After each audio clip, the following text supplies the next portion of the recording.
नमस्कार।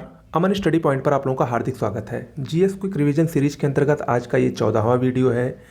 मध्यकालीन इतिहास को हम लोग कवर कर रहे हैं। अगर आप लोगों ने इससे पहले अभी तक के वीडियोस नहीं देखे हैं तो प्लेलिस्ट बनी है जीएस रिवीजन के नाम से, उसमें आप लोग सारे वीडियोस को देख सकते हैं। आज हम लोग मुगल काल के बारे में पढ़ेंगे। मुगल काल में कुछ बहुत ही प्रसिद्ध शासक हुए, जिसमें बाबर, हुमायूं, अकबर, जहांगीर, शाहजहां और औरंगजेब प्रमुख हैं।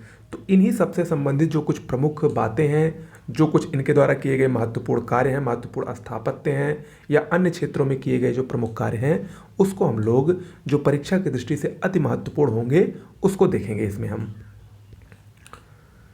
शुरुआत करते हैं मुगल वंश के संस्थापक से। मुगल वंश का संस्थापक बाबर था।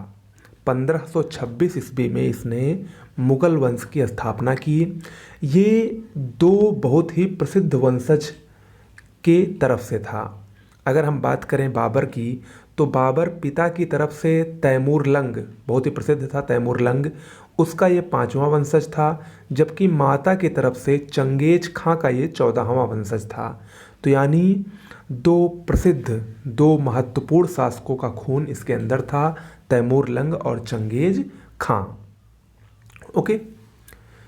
जब इब्राहिम लोदी का शासन था, लोदी वंश के अंतिम शासक, तो उस समय पंजाब के गवर्नर दौलत खां लोदी ने बाबर को भारत पर आक्रमण करने के लिए निमंत्रण भेजा था। हालांकि दौलत खां लोदी को ये नहीं पता था कि बाबर यहाँ पर आकर इब्राहिम लोदी को परास्त करके वो यहाँ पर मुग़ल साम्राज्य की स्थापना कर देगा। दौलत खां लोदी का मकसद सिर्फ इब्राहिम लोदी को बाबर की सहायता से हराना था, लेकिन उसका दांव उल्टा पड़ गया। बाबर यहाँ पर आया, उसने इब्राहिम लोदी को पानीपत के प्रथम युद्ध में हराया और भारत की असीम धन को देखकर, असीम धनराशि को देखकर, भारत की सत्ता को पाने की लालसा के लिए वो भारत में ही रुका और भारत में मुगल साम्राज्य की स्थापना की। किसने? बाबर ने।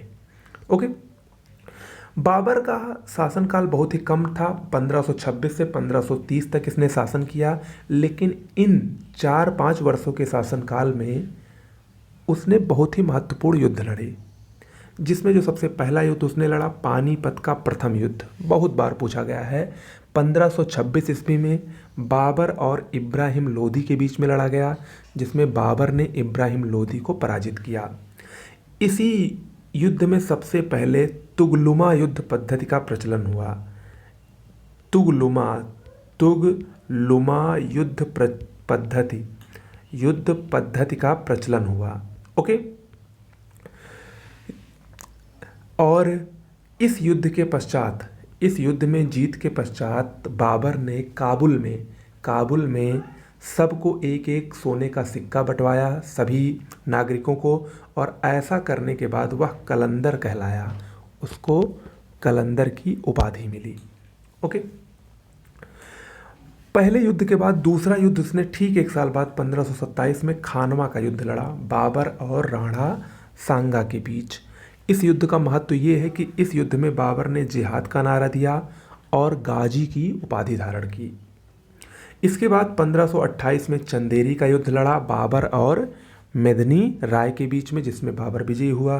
फिर 1529 में इसका अंतिम युद्ध घाघरा का युद्ध था, जिसमें बाबर और अफ़गानों के बीच युद्ध हुआ, जिसमें बाबर ने अफ़गानों को हराया। ठीक है। 1530 में इसकी मृत्यु हो गई। बाबर ने अपनी आत्मकथा लिखी, जिसको तुजुक-ए-बाबरी या बाबरनामा के नाम से जाना जाता है। इसने अपनी आत्मकथा तुर्की भाषा में लिखी, जिसका अंग्रेजी अनुवाद बेवरिज ने और फारसी अनुवाद अब्दुल रहीम खान खाना ने किया।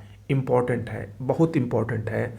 और इसी बाबरनामा में उन्होंने विजयनगर के प्रसिद्ध शासक कृष्णदेव राय और राणा सांगा, इन दोनों का जिक्र किया है।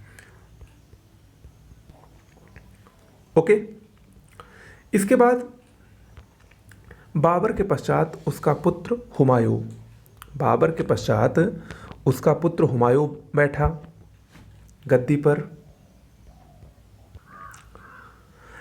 हुमायूं ने अपने साम्राज्य का विभाजन किया। इसने अपने 4 पुत्रों में अपने साम्राज्य का बंटवारा किया और ये ऐसा करने वाला एकमात्र मुगल शासक बना और पहला मुगल शासक भी था, क्योंकि जो तैमूरी परंपरा थी उसमें साम्राज्य का विभाजन तो होता था, लेकिन बाबर ने अपने साम्राज्य विभाजन को नहीं करने को कहा था, लेकिन उसके बाद भी हुमायूं ने साम्राज्य का विभाजन अपने 4 भाइयों के बीच में किया। हालांकि बाबर ने चौसा का युद्ध 1539 में हुमायूं और शेर खां के बीच में लड़ा। शेर खां, जिसको बाद में शेरशाह सूरी कहा गया, उसके बीच में लड़ा। हुमायूं इसमें पराजित हुआ चौसा के युद्ध में 1539 में, और इसने नदी में कूदकर अपनी जान बचाई। इसके बाद 1540 में कन्नौज या बिलग्राम का युद्ध हुआ शेरशाह और हुमायूं के बीच में ही। इसमें भी हुमायूं पराजित हुआ और अंतिम रूप से इसको देश से निर्वासित होना पड़ा।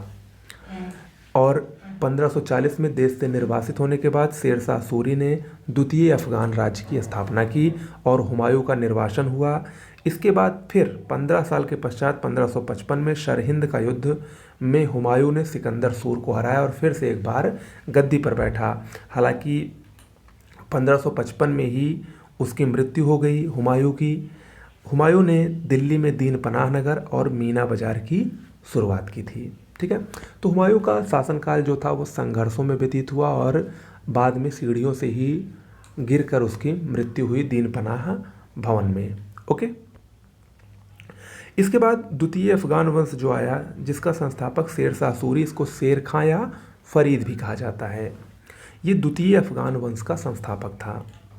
शेरशाह सूरी के बहुत ही प्रसिद्ध कार्य हैं कुछ, जैसे इसने किसानों के लिए पट्टा और कबूलियत प्रथा का प्रचलन किया, आधुनिक रुपया पैसा का गुरदूत, आधुनिक रुपया व्यवस्था का गुरदूत, जिसमें इसने शुद्ध चांदी का रुपया और तांबे का दाम चलाया।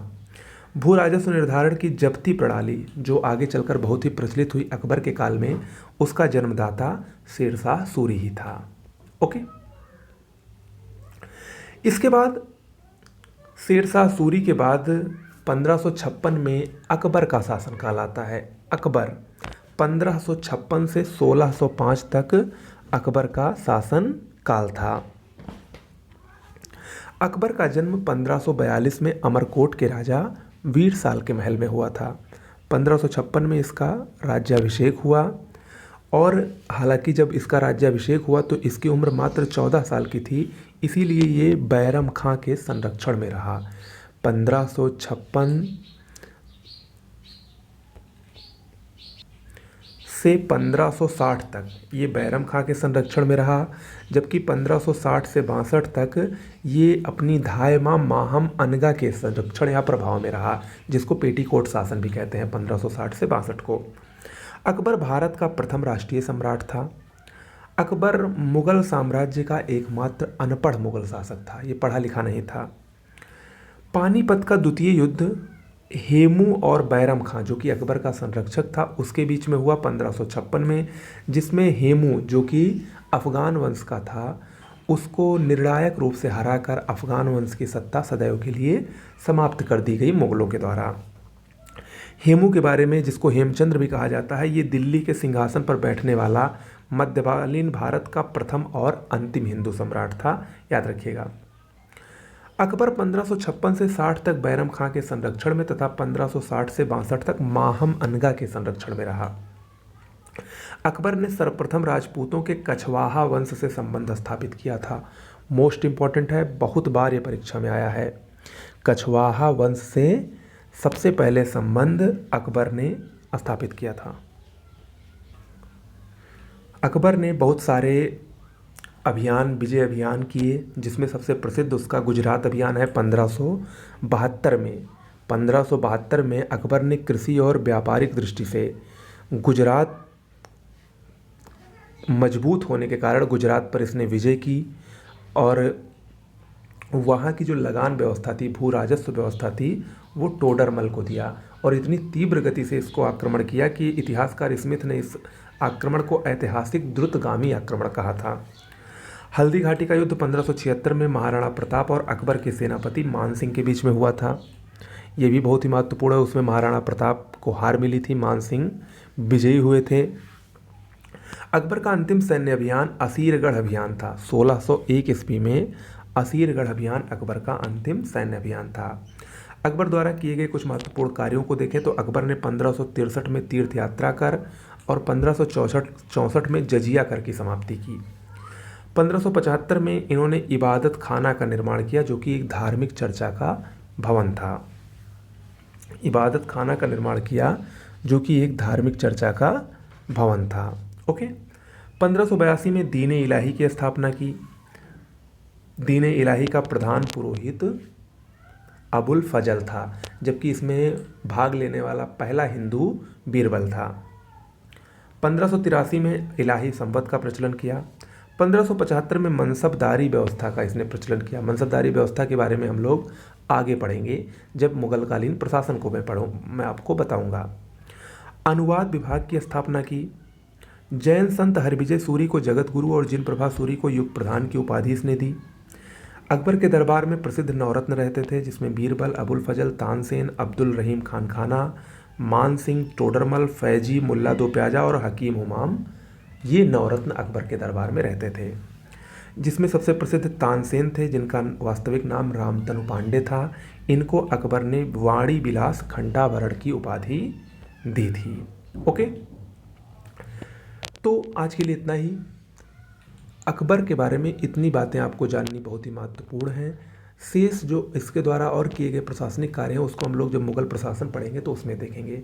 अकबर के बाद जहांगीर, शाहजहां, औरंगजेब, इन तीनों के शासनकाल को, इन तीनों के प्रमुख कार्यों को हम लोग अगले वीडियो में करेंगे। तो कैसा लगा आज का वीडियो ज़रूर बताइएगा। इसके अलावा जीएस की कंप्लीट अच्छी notes, PCS RO ARO special, current affairs की लेटेस्ट 1 वर्ष की पीडीएफ, हिंदी की RO ARO special notes plus grammar सहित अगर आपको लेनी हो तो डिस्क्रिप्शन बॉक्स में मोबाइल नंबर दिया गया है, उस पर संपर्क करिए। नमस्कार।